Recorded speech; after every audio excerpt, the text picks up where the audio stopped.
दोस्तों ये जो मेहनत होती है ना, सीढ़ियाँ की तरह होती है। और बात करें भाग्य की, तो वो होती है लिफ्ट की तरह।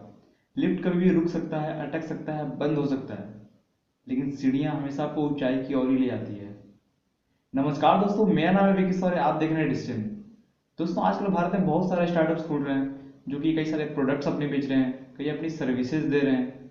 और आज हम यहाँ पे एक ऐसे ही प्रोडक्ट के बारे में बात करने वाले हैं जिसका भारत के अंदर सबसे ज़्यादा प्रोडक्शन भी होता है, कंजप्शन भी होता है, और वो ऑल ओवर द वर्ल्ड सबसे ज़्यादा एक्सपोर्ट भी करते हैं।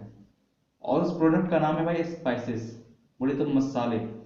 और आज इस मसाले के अंदर हम ऐसी कंपनी के बारे में बात करने वाले हैं जो कि भारत की सबसे मोस्ट टॉप लीडिंग कंपनी में से एक है, जिसका नाम है एवरेस्ट। टेस्ट में बेस्ट, मम्मी और एवरेस्ट। और एवरेस्ट की स्ट्रेटेजी जानने के लिए तो कुछ कमेंट्स भी आए हुए हैं मेरे पास कि भैया एवरेस्ट की जो मार्केटिंग स्ट्रेटेजी है, कैसे काम करते हैं वो लोग, और कैसे इंडिया में वो टॉप लीडिंग कंपनी बनी हुई है, इसके बारे में मार्केटिंग स्ट्रेटेजी आप बनाओ। तो भाई ये वीडियो हाजिर है, और आज हम इनकी कंप्लीट जर्नी के ऊपर बात करने वाले हैं, केस स्टडी लेके आए हुए हैं, और इनका जो भी मार्केटिंग स्ट्रेटजी है टॉप लीडिंग कंपनी बनने से लेकर के, उसके बारे में हम पूरा बात करने वाले हैं। तो वीडियो को लास्ट तक देखते रहिए, और चैनल में पहली बार आया हो तो चैनल को सब्सक्राइब कर लो। चलिए वीडियो शुरू करते हैं। तो एवरेस्ट स्पाइसेस की कहानी शुरू होती है दोस्तों वैद्यलाल शाह जी से, जो कि एवरेस्ट के फाउंडर हैं। और वैद्यलाल जी मुंबई से बिलोंग करते हैं। और वहाँ पे वो अपनी बेसिक स्टडीज कंप्लीट करने के बाद साल 1960 में वो अपने पिताजी के बिजनेस में उनका हाथ बटाते हैं, जहाँ पे उनके पिताजी का एक छोटा सा शॉप होता है 200 स्क्वायर फीट के ऊपर, जहाँ पे वो ड्राई फ्रूट्स और मसाले वगैरह बेचने का काम किया करते थे। वैद्यलाल जी का शुरुआत से ही बहुत बड़ा सपना था कि वो कुछ बड़ा करें, जिससे उनके कामों के द्वारा ज़्यादा से ज़्यादा लोगों की लाइफ में वैल्यूएशन ऐड हो। और इसीलिए वो जब भी अपनी दुकान पे जाया करते थे अपने पिताजी की मदद करने के लिए, तो वहाँ पे वो कस्टमर्स को रियलाइज़ करते थे कि वो किस तरह की सामान को ज़्यादा खरीदना पसंद करते हैं। जैसे उनके पिताजी ड्राई फ्रूट्स और स्पाइसेस का काम किया करते थे, तो वो रियलाइज कर पाते थे कि ड्राई फ्रूट्स बड़े ही कम लोग ले जाएं अपने घरों में, लेकिन स्पाइसेस सबको ले जाना मस्ट होता था। और ज़्यादा से ज़्यादा लोग स्पाइसेस ही ले जाया करते थे। और उसी समय से इनका फोकस पूरा क्लियर हो गया था कि भैया हमें कुछ नहीं करना है, हमें स्पाइसेस इंडस्ट्री के अंदर ही कुछ बड़ा करके दिखाना है। और फिर इन्होंने स्पाइसेस इंडस्ट्री के अंदर ही अपना ध्यान पूरी तरह से केंद्रित किया, और भी जितने कस्टमर्स होते थे सबको पढ़ने का कोशिश किया। और रियलाइजेशन करने के बाद पता चला कि इनके पास जो ज़्यादातर कस्टमर्स आ रहे थे मसाले वगैरह लेने के लिए, वो ज़्यादातर महिलाएं ही थी। तो इससे कोई एक चीज़ क्लियर हो गया कि घरों में ज़्यादातर खाना जो बनाने वाली होती हैं वो महिलाएं ही होती हैं। और एक चीज़ इन्होंने एक चीज़ और रियलाइज़ क्या किया कि कस्टमर्स जो महिलाएं इनके पास आती थी मसाले लेने के लिए, वो अपने किचन के लिए कैसे मसाले को नाप तौल कर ले जाया करती थी, ताकि वो घरों में ले जाकर उसको ब्लेंडिंग करें, ग्राइंडिंग करें, और ताकि जो स्वाद है मसाले का वो हमेशा बराबर हो, सुगंध बराबर हो, ताकि खाने का जो टेस्ट है उसमें बदलाव ना आए। और अपने इस पूरे रियलाइजेशन को उन्होंने और ज़्यादा कंफर्म तब किया जब उनके पिताजी की दुकान पर जो महिलाएं आया करती थी, उनसे वो ब्यौरा लेते थे उनके व्यंजनों का, कि कैसे कैसे उनके व्यंजन में या उनके जो कुजीन्स वगैरह होते हैं उसमें कैसे मसाले डाले जाते हैं, क्या मात्रा होता है उनका। और फिर अपने खाली समय में जब वो दुकान में बैठा करते थे, तो वो जो भी मसाले होते हैं सबको ग्राइंडिंग करते थे, मतलब बोले तो कूटना जिसको कहते हैं हम लोग, और मिक्स करते थे सारे मसाले को। एक्सपेरिमेंट मतलब काफ़ी उन्होंने किया, ताकि मसाले का टेस्ट हर बार सेम आए और बेटर क्वालिटी का निकल के आए, चाहे टेस्ट में हो या सुगंध में। मतलब इनका मोटिव जो था वो शुरुआत से ही पूरा क्लियर था कि हमें जब भी कोई प्रोडक्ट बनाना है तो वो क्वालिटी बेस्ट ही देंगे। और फिर जब इन्होंने जब पूरा कस्टमर का डाटा एनालाइज कर लिया, अपने प्रोडक्ट की पूरी तरह से एक्सपेरिमेंटिंग कर ली, तब इन्होंने दिमाग लगाया कि भैया अब कुछ मार्केट में बड़ा करने का समय आ चुका है। और फिर साल 1966 में इन्होंने अपना ब्रांड एवरेस्ट को रजिस्टर किया। और उसी के फिर 2 साल बाद साल 1968 में इन्होंने सबसे पहले अपना केसर मिल्क का मसाला लॉन्च किया। और उसके बाद फिर गरम मसाला इन्होंने लॉन्च किया। और उसके तुरंत बाद इन्होंने टी मसाला, बोले तो चाय का मसाला भी लॉन्च किया। अब चूंकि वैद्यलाल जी हमेशा से ही कस्टमर्स के लिए एक बेस्ट प्रोडक्ट, एक अच्छा प्रोडक्ट बनाने की कोशिश कर रहे थे, और इसीलिए अपने प्रोडक्ट की क्वालिटी से कभी भी कॉम्प्रोमाइज नहीं किया उन्होंने। और इसीलिए उस टाइम के हिसाब से उस टाइम पे उन्होंने काफ़ी ज़्यादा ट्रैवलिंग भी किया, ताकि हम कहाँ से अच्छा सोर्स बना सके रॉ मटेरियल इंपोर्ट करने का, ताकि मसाले की क्वालिटी बरकरार रहे और बेहतर से बेहतर बन सके। और इनका जो प्रोडक्ट का ऑपरेशन है वो और भी ज़्यादा स्केल अप कर सकें, उसको बढ़ा सकें। और इसीलिए जब उनका जो 200 स्क्वायर फीट का जो शॉप था वो काफ़ी छोटा पड़ गया। और फिर साल 1981 में उन्होंने अपना पहला फैक्ट्री सेटअप किया, जहाँ पे वो बड़े स्केल पे अपनी जो प्रोडक्ट की मैन्युफैक्चरिंग है, मसाले की मैन्युफैक्चरिंग अच्छे से कर सके। और अपने फैक्ट्री की तुरंत सेटअप करने के बाद ही इन्होंने अपने सारे मसाले को एक के बाद एक लॉन्च करना शुरुआत कर दिया। और आज के टाइम के हिसाब से बात करें तो आज इनके पास मसाले के 45 वेरिएंट्स मौजूद हैं, जो कि 200 अलग अलग साइज में अवेलेबल हैं। और इनका शुरुआत से जो फोकस था वो सारे कस्टमर्स के ऊपर था, चाहे वो पुअर क्लास हो, रिच क्लास हो या मिडिल क्लास हो। और इसीलिए मैं बता दूं आपको, एवरेस्ट एक पहली ऐसी कंपनी थी जिन्होंने मसाले को छोटे छोटे पैकेट्स के अंदर इंट्रोड्यूस किया था। मतलब पहली ऐसी कंपनी थी सैचेज बनाने वाली स्मॉल स्मॉल पैकेट्स के। और अपने इसी डेडिकेशन, हार्डवर्क और प्योरिटी के साथ काम करते करते इनका जो प्रोडक्ट है, मसाले का प्रोडक्ट, वो काफ़ी ज़्यादा अक्रॉस द इंडिया फेमस होने लग गया और काफ़ी ज़्यादा डिमांड बढ़ने लग गई। हर किसी के जुबान पर सिर्फ एवरेस्ट याद आता था। और इसीलिए आज के टाइम से ये भारत की सबसे बड़ी स्पाइसेस कंपनी में से एक है। और भारत तो छोड़ो, ये अपने प्रोडक्ट्स को 58 अलग अलग कंट्रीज में, बोले तो पूरा अब्रॉड में ही इनका प्रोडक्ट जो है अवेलेबल मिल जाएगा आपको। चलिए अब हम बात करते हैं आप सबकी मोस्ट अवेटेड टॉपिक, बोले तो इनकी मार्केटिंग स्ट्रेटजी के ऊपर। हाँ, ध्यान रखना, ये जो मार्केटिंग स्ट्रेटजी है, अगर आपको अपनी मसाला की कंपनी खोलनी है तो ये स्ट्रेटजी आप उसमें भी लगा सकते हो, इसलिए इसको भी ध्यान से समझना। तो भैया भारत में क्या है कि यहाँ पे कई तरह के लोग रहते हैं जो कि अलग अलग रीजन से, अलग अलग एरिया से बिलोंग करते हैं। और उनके यहाँ का भैया काफ़ी सारा कुजीन जो है, जो all over the India famous है। ये चीज़ आपने भी एक्सपीरियंस किया होगा कि कहीं का कुछ चीज़ है, पर्टिकुलर चीज़ जो कि वहाँ का बहुत ज़्यादा फेमस है, और उसका जो टेस्ट है हमेशा हर बारी सिमिलर होता है और एक्सक्लूसिव भी होता है, और वो टेस्ट आपको कहीं दूसरी जगह नहीं मिलेगा। तो यहाँ पे क्या होता है कि मसाले का ही खेल होता है। तो इसी तरह से एवरेस्ट का भी जो पहला मार्केटिंग स्ट्रेटजी था दोस्तों, वो था इनके प्रेफरेंसेस वाइज प्रोडक्ट। बोले तो इनका जो प्रोडक्ट था वो प्रेफरेंस के ऊपर था कि कस्टमर किस तरह का डिमांड करते हैं, उस तरह से इनका प्रोडक्ट इन्होंने लॉन्च किया हुआ था। अब इस चीज को मैं इनकी जो प्रोडक्ट्स हैं उससे एग्जांपल लेकर के आपको समझाने की कोशिश करता हूँ, इसको ध्यान से समझना। अब मान लो चिल्ली पाउडर है, तो चिल्ली पाउडर का इन्होंने भैया 3 वेरिएंट लॉन्च किया हुआ है। पहला कश्मीरी लाल, तीखा लाल और कूटी लाल। अब इंडिया के अंदर क्या है कि काफी ज्यादा लोग हैं, काफी अलग अलग टेस्ट है सभी का। तो किसी को भैया हॉट चिल्ली पसंद है, किसी को थोड़ा सा माइल्ड पसंद है, किसी को फाइन ग्राउंडेड या फिर बोलो तो कोर्स पसंद है।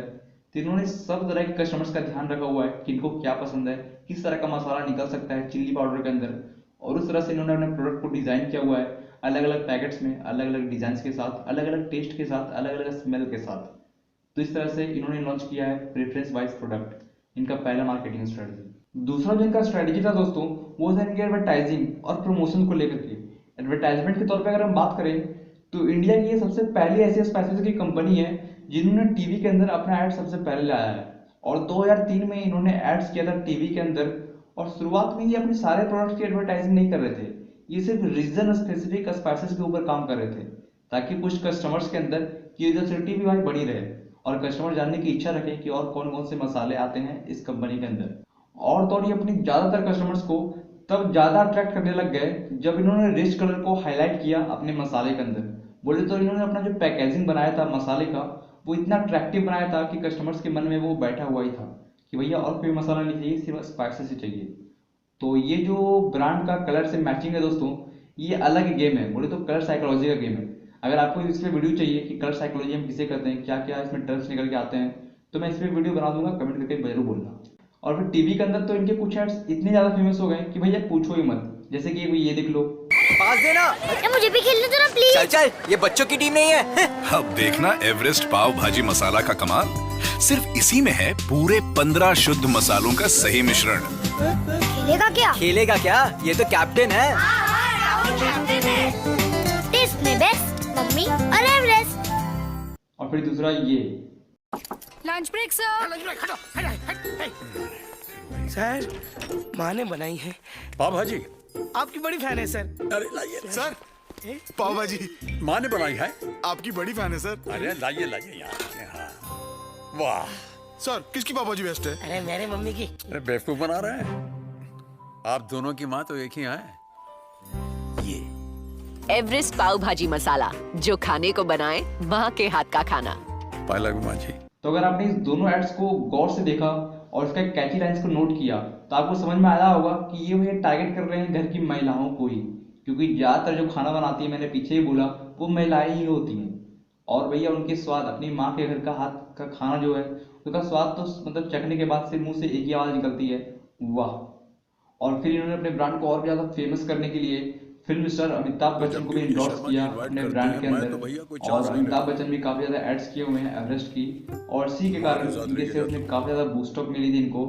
और अगर हम बात करें दूसरी तरफ इनके प्रमोशंस की, तो प्रमोशंस इन्होंने सबसे पहले स्टार्ट किया था टी मसाला के अंदर, जब इन्होंने टी मसाला अपना लॉन्च किया था तो अक्रॉस द नेशन अगर हम बात करें तो ये 1 लाख बोले तो 1 लाख आउटलेट्स के ऊपर इन्होंने फ्री टी का डिस्ट्रीब्यूशन किया था। बोले तो इन्होंने फ्री में चाय बांटा था वहां पे, और इसी के बाद इनका काफी जम भर के इनका जो प्रमोशन है उसी से हुआ था।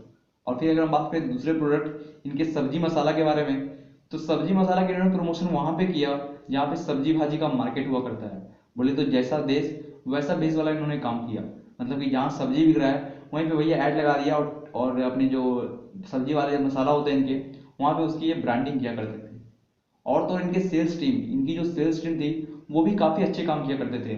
जैसे मैं अगर बताऊँ आपको तो श्रीनगर के अंदर एक लाल चौक हुआ करता था, वहाँ पर उन्होंने स्टॉल्स बैठाया, एवरेस्ट का स्टॉल, और वहाँ पे वो प्रमोशन वगैरह एडवर्टाइजिंग वगैरह किया करते थे, जिससे भी इनके सेल्स पे काफी ज्यादा इनको बूस्टअप मिला। और इसी तरह से इनका एडवर्टाइजिंग और प्रमोशंस दोनों मिलकर काफी इनका ब्रांड को और भी ज्यादा लोगों तक इंट्रोड्यूस हुआ। तीसरा इनका स्ट्रेटजी है दोस्तों डिस्ट्रीब्यूशन नेटवर्क को लेकर के। इसमें एवरेस्ट का क्या कहना है पहले ये सुनिए। एवरेस्ट बोलता है कि हमारा डिस्ट्रीब्यूशन नेटवर्क इतना स्ट्रांग होना चाहिए कि हमारे हर कंज्यूमर्स को हर समय जब भी उनके पास स्पाइसेस पहुंचे तो वो हमेशा फ्रेश ही हो। और आज के टाइम के हिसाब से बात करें तो आज एवरेस्ट के पास लगभग 1200 जो है वो सेल्स रिप्रेजेंटेटिव है, जो कि उसके नीचे 60 सुपर एजेंट्स को हमेशा कोऑर्डिनेट करते रहते हैं कि उसके नीचे वाले 2800 एजेंट्स को वो हमेशा प्रोडक्ट जो सप्लाई करे वो हमेशा अच्छा और सर्विस अच्छी दे वो अपनी। और ये जो 2800 एजेंट्स है वो लगभग 5 लाख से भी ज्यादा जो आउटलेट्स हैं उनको अपनी सर्विस देते हैं। तो ये तीनों ने अपनी स्ट्रेटजीज बनाई, साथ साथ कस्टमर से भी इन्होंने काफी ज्यादा इमोशनली कनेक्ट किया अपने एड्स के जरिए। अपनी पैकेजिंग भी इन्होंने काफी ज्यादा डैशिंग और अट्रैक्टिव बनाई, काफी ज्यादा वैल्यूएशन ऐड किया लोगों की जिंदगी में अपने मसाले प्रोडक्ट के द्वारा, और इसीलिए भारत की सबसे बड़ी स्पाइसेस कंपनी बन चुकी है आज एवरेस्ट। और भले ही इस कंपनी की शुरुआत तो हुई थी 200 स्क्वायर फीट की एक दुकान के ऊपर से, लेकिन आज इनके पास दुनिया का सबसे बड़ा स्पाइसेस का फैक्ट्री है जो कि गुजरात के अंबर गांव के अंदर है। और वहां पे इनका जो पूरा प्रोसेस होता है वो ऑटोमेशन पे चलता है, बोले तो वो ऑटोमेशन प्रोसेस की फैक्ट्री है। और इनके सक्सेस के तौर पर ही इन्हें कई सारे अवार्ड्स मिल चुके हैं आज। जैसे मैं बताऊं आपको तो इनको लगातार 5 बार साल 2003, 2006, 2009, 2012 और 2015 में इन्हें सुपर ब्रांड्स का अवार्ड मिल चुका है। साथ साथ कंटिन्यूअसली 2004 और 2005 में इनको कंज्यूमर रिएक्शन का भी अवार्ड मिल चुका है। और अपने मजबूत ब्रांडिंग और सुपीरियर क्वालिटी प्रोवाइड करते हुए आज इंडिया के अंदर ये लगभग 30% से भी ज्यादा मार्केट शेयर कैटर कर रहे हैं स्पाइसेस इंडस्ट्री के अंदर। और बात करें इनके अवेलेबिलिटी की तो आज इंडिया के अंदर लगभग आपको 20 मिलियन घरों में इनका जो प्रोडक्ट्स है इनका ब्रांड जो है अवेलेबल मिल जाएगा। साथ ही साथ 4 लाख आउटलेट्स के ऊपर इनका जो ब्रांड है वो आज भी स्टॉक्ड किया जाता है। और 3.7 बिलियन इनके जो मसाले के जो पैकेट्स हैं, इनका प्रोडक्ट्स का जो पैकेट है वो हर साल बिकता है। तो इसी से आप अंदाजा लगा सकते हो कि कितना बड़ा मार्केट ये कैटर कर रहे हैं अक्रॉस द इंडिया या अक्रॉस द वर्ल्ड भी, क्योंकि 58 अलग अलग कंट्रीज में इनके जो प्रोडक्ट है वो एक्सपोर्ट किए जाते हैं। तो ठीक है दोस्तों, आज की वीडियो हम यहीं पे खत्म करते हैं। उम्मीद करता हूँ ये वीडियो आपको काफी ज्यादा इन्फॉर्मेटिव और काफी ज्यादा इंसाइटफुल लेसन मिले होंगे इसके अंदर। अगर आपको अपनी मसाला की कंपनी खोलनी है तो इनका जो स्ट्रैटेजी है एक्सपैंड करने का या प्रोडक्ट इनोवेशन लाने का वो आपको काफी अच्छे से समझ में आया होगा। अगर कोई इससे रिलेटेड दिक्कत है तो कमेंट में पूछ लेना, मैं वहां पे आपको रिप्लाई कर दूंगा। अगर आपको किसी और कंपनी की केस स्टडी, बिजनेस मॉडल या मार्केटिंग स्ट्रेटेजी डिस्कस करना चाहते हो तो वो भी कमेंट में करो, मैं उसके ऊपर वीडियो जरूर बनाऊंगा। और अगर वीडियो पसंद आया है तो इसको लाइक कर दो और ज़्यादा से ज़्यादा लोगों तक शेयर भी करो। और चैनल पर पहली बार आया हो या कभी भी आए हो तो चैनल को सब्सक्राइब किए बगैर मत जाना, और बगल में जो बेल नोटिफिकेशन है उसको भी प्रेस कर दो ताकि इसी तरह की पावरफुल वीडियो की नोटिफिकेशन आप तक सबसे पहले पहुंच सके। और हाँ, सिर्फ अपने मोबाइल से सब्सक्राइब मत करना, अपने मम्मी पापा, फ्रेंड्स, रिलेटिव्स जिसके मोबाइल मिले सबसे सब्सक्राइब करो, क्योंकि इस चैनल को ग्रो करना है जल्दी से जल्दी। क्योंकि मैं भी आपके लिए काफ़ी ज़्यादा मेहनत कर रहा हूँ, रिसर्च कर रहा हूँ, नॉलेज शेयर कर रहा हूँ अपना, तो आपका भी ये रिस्पॉन्सिबिलिटी बनता है कि इस चैनल को ग्रो किया जाए। क्योंकि हमारा चैनल का मोटिव भी यही है कि हम ज़्यादा से ज़्यादा लोगों तक बिजनेस और स्टार्टअप से रिलेटेड अवेयरनेस फैला सकें, और तभी हमारा मोटिव भी पूरा होगा। मिलते हैं अगली वीडियो में, तब तक आप सभी खुश रहिए, संतुष्ट रहिए और तंदुरुस्त रहिए। गुड बाय, जय हिंद।